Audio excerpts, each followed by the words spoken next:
The strong win, while the weak disappear. Tonight, we will witness the hottest battles in all history. The goddess of victory is waiting to descend upon the ring. P1 fans, are you ready? Are you ready? Time to let loose an all-out war! The contestants in the previous P1 Grand Prix have returned for another tournament, right on the heels of the last one.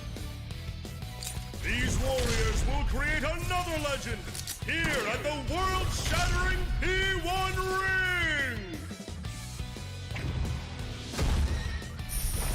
These are battles of honor, battles of will. Sparks will fly. Some fight for pride, some fight for glory. Will this be decided by pure muscle, or will a battle of wits determine the outcome?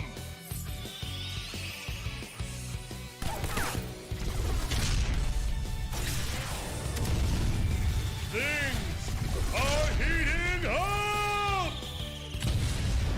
Tonight, who will win the title of champion? Who will be crowned with the winner's wreath? Whose tale of glory will resound for generations? All that remains are the dreams of the warriors. As the Grand Prix plunges into its final chapter, the P1 climax is... barely getting started! Welcome today back to the Proving Grounds, where we find our ultimate friends become our ultimate foes. We return to Persona 4 Arena, this time in Ultimax, which is oddly enough called Climax inside the game. Now, I've always thought maybe that's what it was called in Japan, but apparently it's still called Ultimax, so I'm not really sure why they did it that way, but eh. So, this story-wise continues right after the original Arena game, but let's get into the gameplay first. So, what's new? There's, of course, the story mode with a new story. It is separated into two sections with a DLC story starring Adachi. You have arcade mode still, score attack, but what's also new is Golden Arena, which adds a slight RPG spin and abilities that you can add to your character. Like, if you've seen the menu when you, like, fuse personas, when you're, like, picking skills and stuff, it looks like that. It's a whole dungeon mode and such. It's an interesting idea to kill and add a little replay value to the game, but I didn't really bother with it much myself, but it's there. Of course, you have versus, online, practice, training, challenges, in a gallery, theater mode. Now, as I said in the original game, that was one of 3 games, I believe, that all region locked. It's region locked, but there's like 2 other. I think it's Way of the Samurai 3 and some Japanese game of that. But so this game is not region locked. However, because of that, they did something a little different. Well, the original Arena allowed you to choose Japanese and English audio. You can for battles. Outside of battle voices, you cannot switch English to Japanese for the story mode.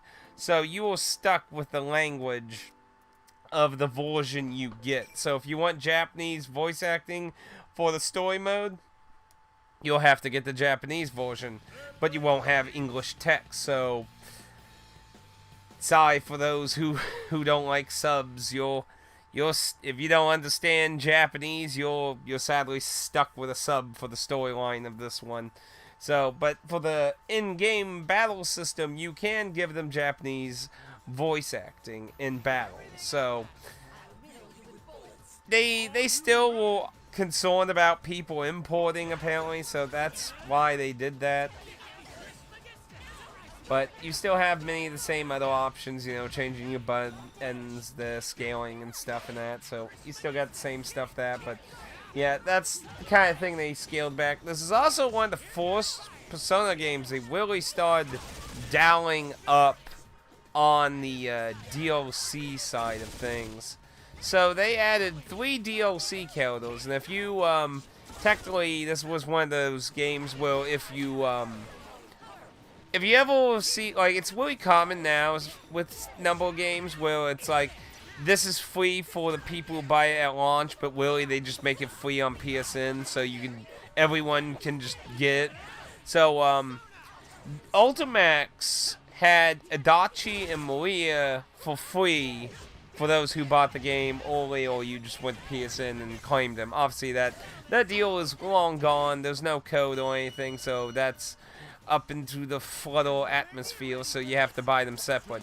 Now, Adachi, as I said earlier, adds a story mode of his own. We'll get to criticizing about that and the story itself when we get to that. But there was lots of fucking DLC for this game. On top of that, you have Margaret, who is completely 100% DLC.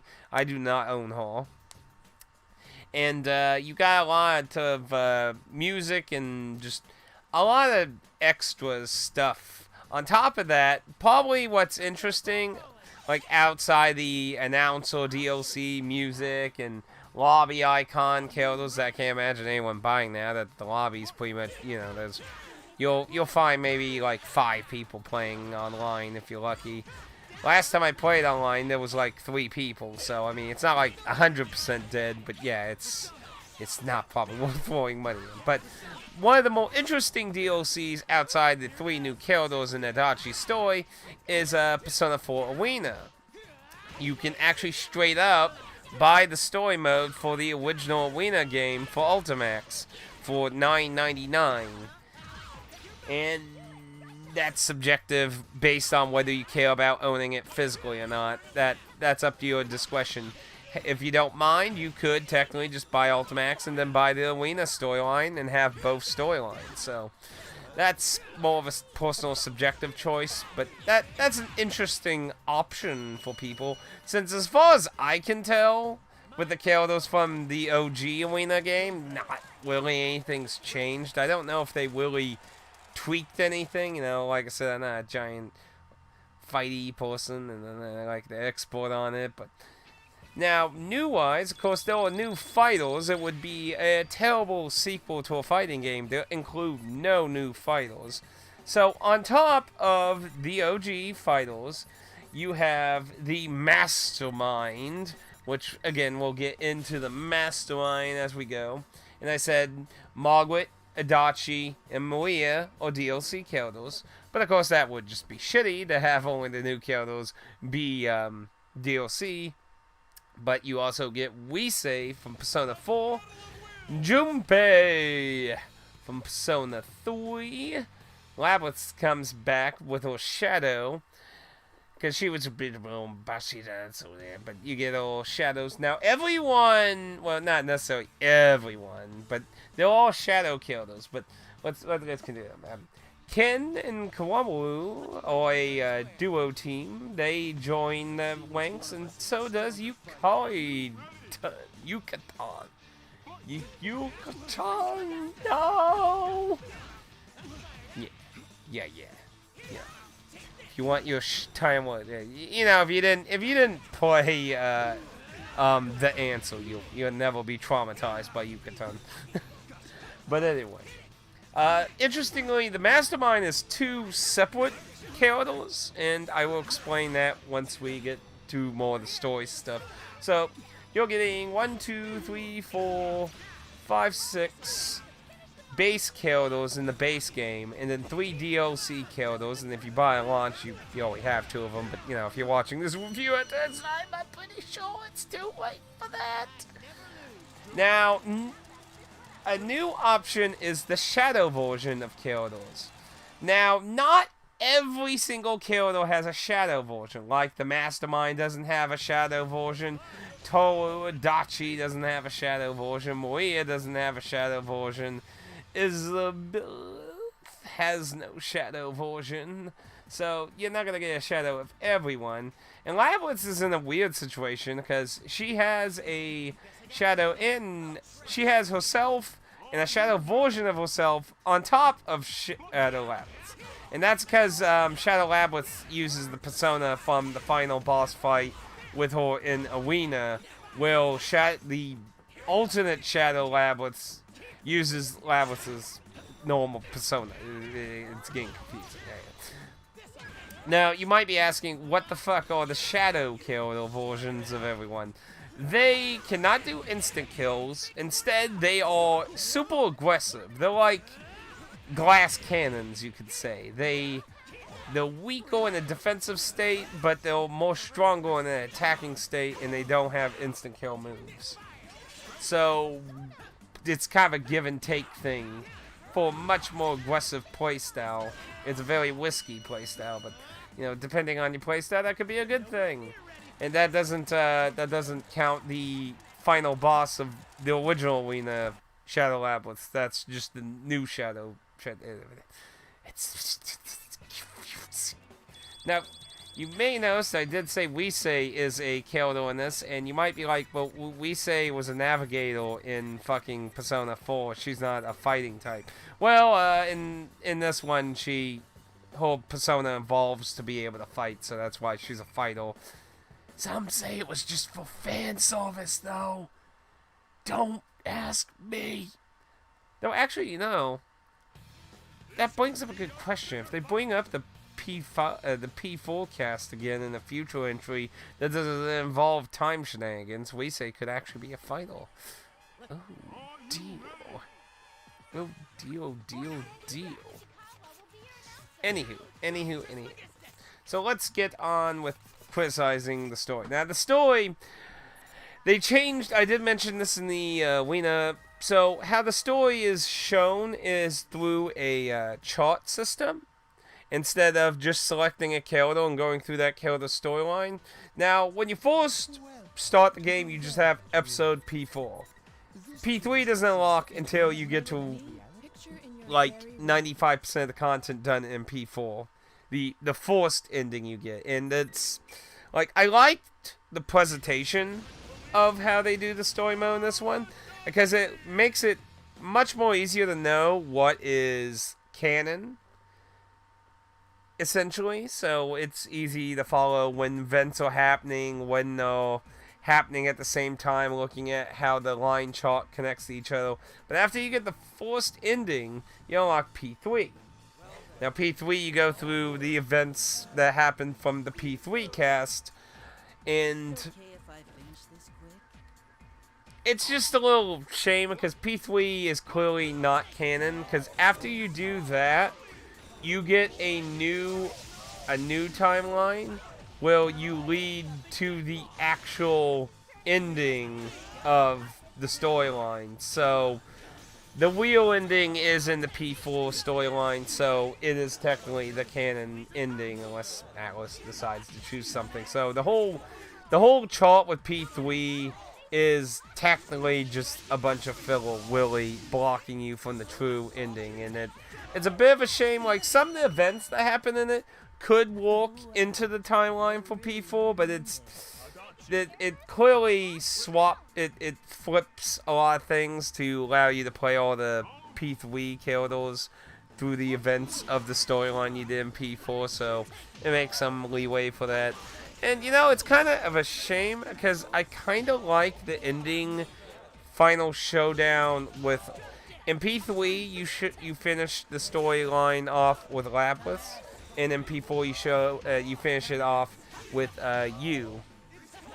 So it's a bit of a shame in those regards, because I kind of liked the whole character interactions with the Mastermind in the P3.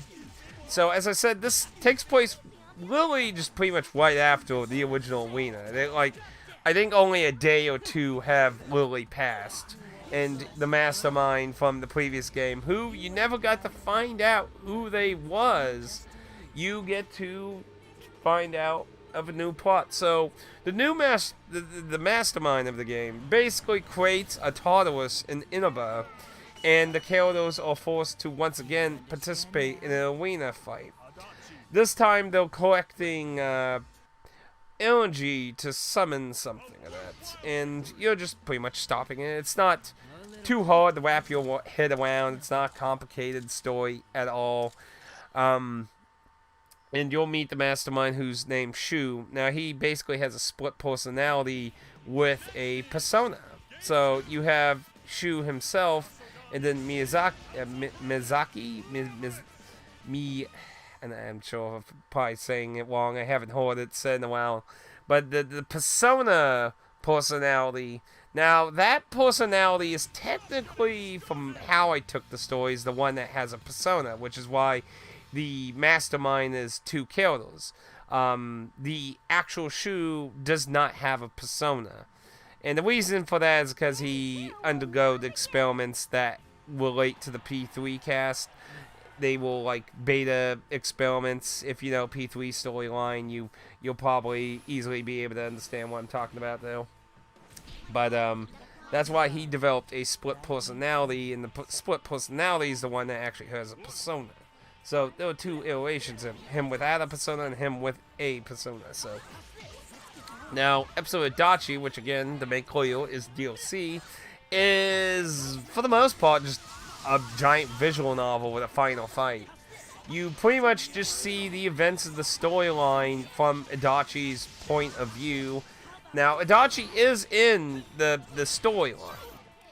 He's in the P3 and P4 storylines. He is a character in the story. You don't fight him in that story. And in his episode, you see all the events from his point of view, and you get a slightly different version of the final boss with Adachi as the episode for that, his rules, or my rules, but I mean, like, you know, it's his rules, but it was just pretty much a giant visual novel until you got to the end, and that's where you did the fights. Felt kind of slapped together, to be honest. I mean, it's interesting to see a few things from his point of view, but overall, the only thing it really added much was just mostly the beginning, to see how he got involved in the storyline. So it's just, it's a little disappointing. There's not a lot of fights in his storyline. It's just kind of a filler thing that the main point of his DLC is obviously to have him as a character you can play.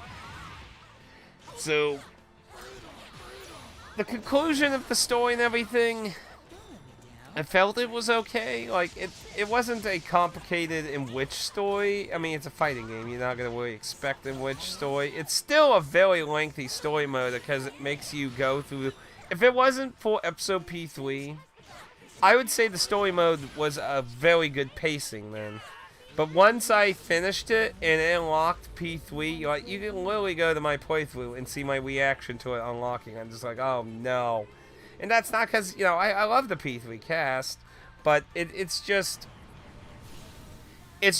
retelling the whole story from their perspective, adding a few interesting bits in it here and there, but it's just doubling the story so you can get the true ending after. It's just, it just again makes the story really bloated, and it's a real shame because I liked it at first until I just decided to duplicate the whole line from another perspective, and it's just, I didn't overall hate it. I just feel like it has the same problem where it's overly bloated and repeating a lot of the things that happened from a different perspective that's not as necessary. I would have preferred it better if they just had both teams, gave them different events and stuff, and just made one overall chart without recovering old territory. I would have preferred that much better, in my opinion. But, again, that's just my opinion.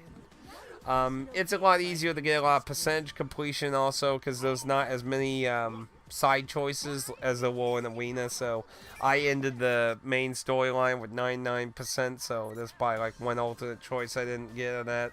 Unlike the original Arena that had a lot of multiple choices. But what would I value this? Because, like I said, to me, like, fighting-wise, it didn't really feel like they changed any of the OG characters, and they just added more to the roster and had the shadows. Now, the shadows you can only play in versus mode. Apparently, they don't exist in arcade mode. And arcade mode is just like how arcade mode was in Arena, where it's just a more simplification telling of the story using dialogue inside the actual battle before the battle starts. So it's you don't have all the cutscenes and visual novel-esque, and you know some people actually prefer that, and that's fine either way. But either way, you're either going to get a more bloated out story or one that cuts out a lot more detail out of it. Plus, as far as I could tell in the arcade mode, you don't actually get a actual real ending to the overarching story. So it looks like it was designed to kind of basically cliffhang you into buying the console version from what I've seen of the story in arcade mode, which seems kind of like a dick move to people who play in the arcade. But, Now the online's still working, and it does have a platinum full trophy list or full set of achievements on the 360. Again, like Arena, Ultimax is also available on the 360, still making it one of the strange... was original Arena? I think original Arena was on the 360, wasn't it? I think it was. Wasn't it? I double check. Yeah, it was on 360. I was like, wait, it was, wasn't it? But yeah, just like the original Arena, it is available on 360. It's not on PC or anything else. There's no ports of it. So, you know, you could, like I said, decide to just buy Ultimax and then buy the original Arena storyline and get the complete package and one complete mode like that. But that all depends on you. And Moya, Margaret, and Adachi also come with a small trophy list as well. So if you're really into that, you can get those and get a few extra out of that. But obviously, with the online not being as active, not exactly a lot going there to buy those outside of experiencing Adachi's storyline, which, to be honest, I don't really think it's worth buying myself. Like I said, you could get the original Arena story is $9.99. Then the characters. Let's see, Moya is $4.99. Margaret is $4.99. Where's Adachi?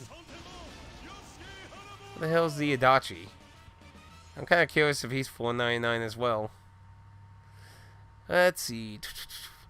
But I kind of feel like... There, Adachi. Yeah, he's also $4.99. For some reason, he's at the very end where the other two were on the first page. There's 3 pages of DLC for this game. So they kind of went really heavy with some extra stuff.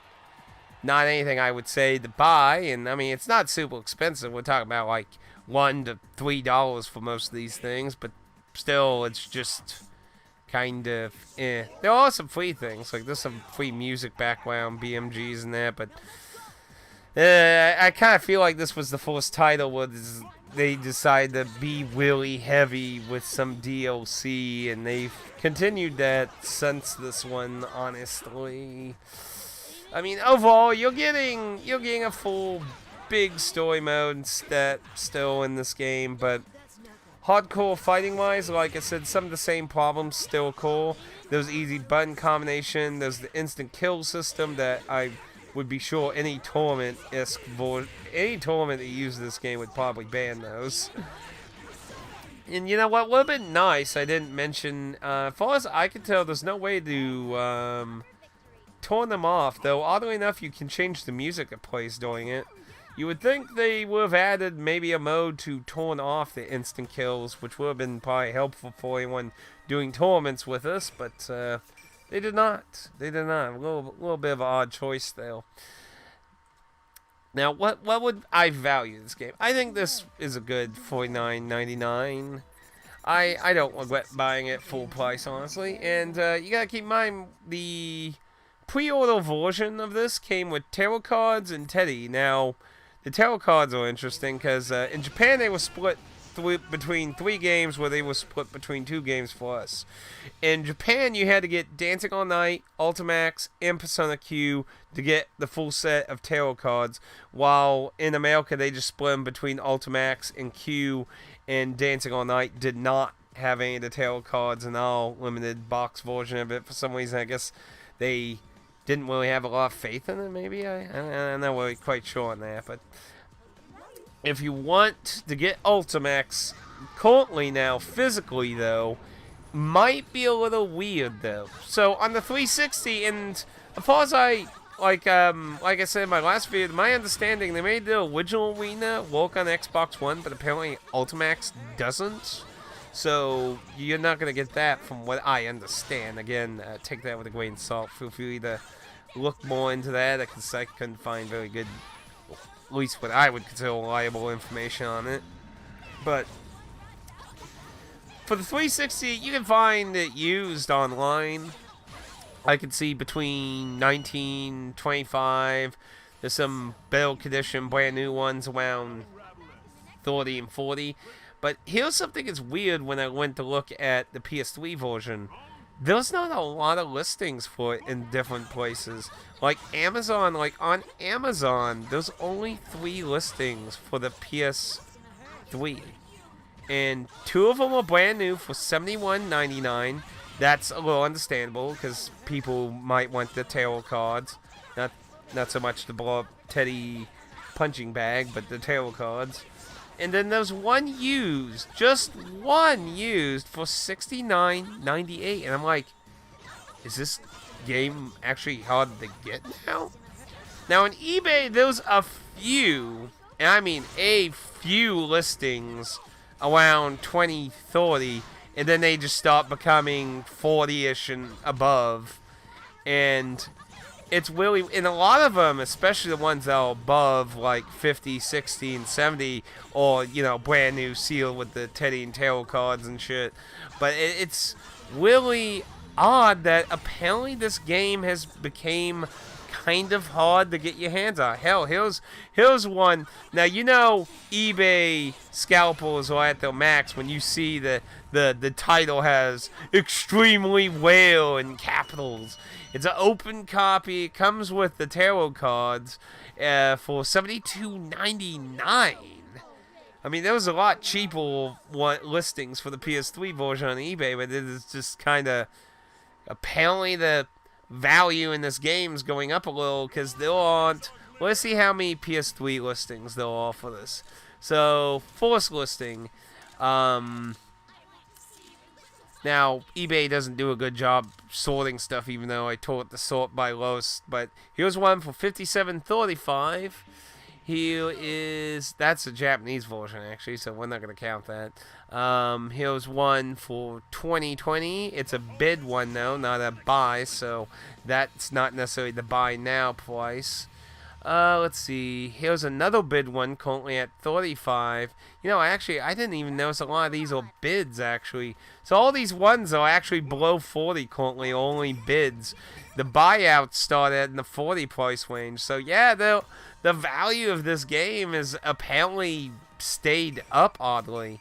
So it might actually be in some people's interest, because currently on PSN, and one of the insanely rare instances that I usually see a price tag go down, Ultimax is $19.99 digitally, so they're beating the scalpers on that price. Don't see that too often a lot of times when I look at the digital version a lot of times.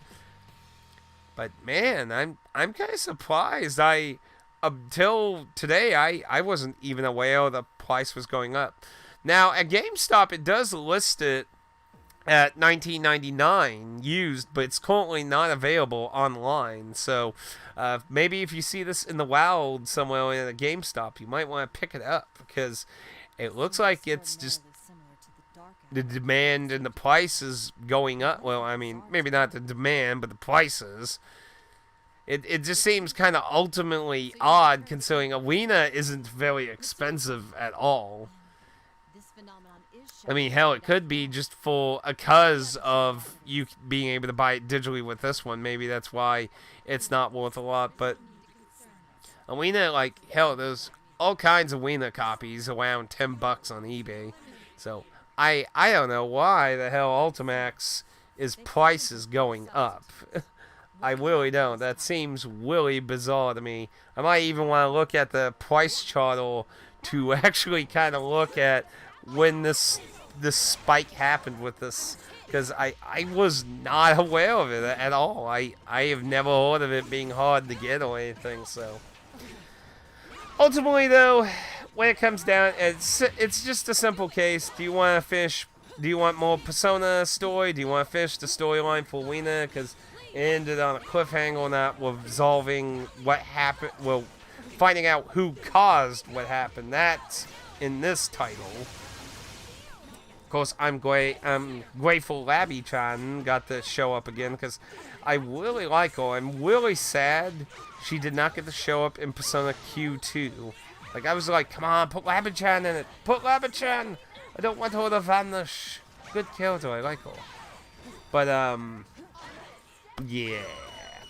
Ultimately, it's just more take Arena and just add more to it, in my opinion. It's not bad at all. I enjoy the fighting. It's just much more simple fighting game, and the instant kill thing, like I said, for like tournament people and that probably ain't going to make them like it.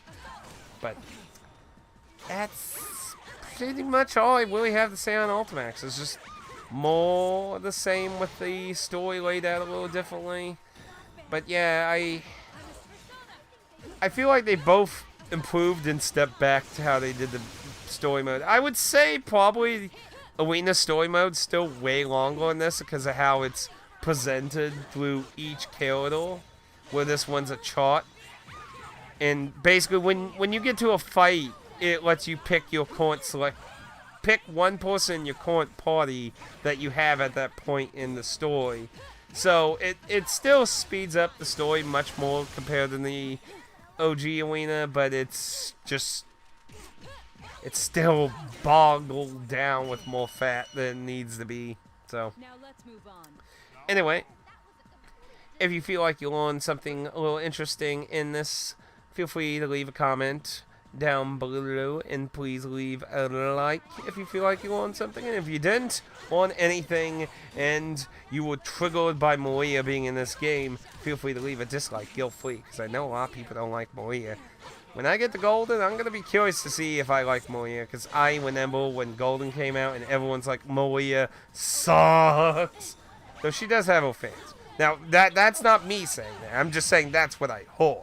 I don't have an opinion on her yet, because I have not played Golden yet. So, I only know her to a small capacity. So anyway, you all have a good day, and you be safe out there in TV land, my dear viewers. I must volley! Assault! Now is the time! This should be enough round. Not yet. I must assault! Okay. Such total reversal! What a miraculous victory!